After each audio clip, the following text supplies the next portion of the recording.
은행을 이용하지 못하는 신용도가 낮은 서민들이 돈을 빌리려면 제2금융권에서 20%에서 40%에 가까운 이자를 내야 합니다.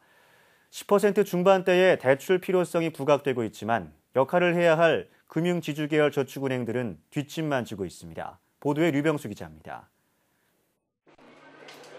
금융지주사들은 지난해 말 부실저축은행을 인수하면서 서민들을 위한 10% 중반대의 대출금리 상품 개발을 약속했습니다.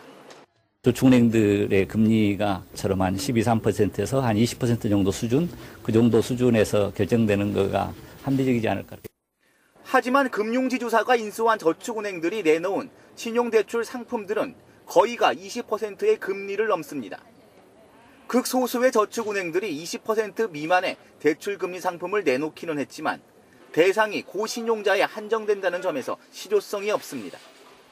지난해 3월 출범한 우리금융지주 계열의 우리금융저축은행의 우수 직장인 신용대출 상품의 대출금리는 7.9%에서 12.5%입니다.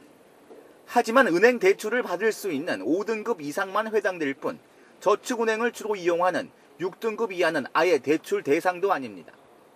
출범 석 달이 지난 KB금융 계열의 KB저축은행은 아예 중금리 신용대출 상품 출시 계획도 없는 상황입니다. 서민들을 위한 10% 중반대의 대출 필요성이 부각되고 있지만 역할을 해야 할 금융지주 계열 저축은행들은 뒷짐만 지고 있는 것입니다.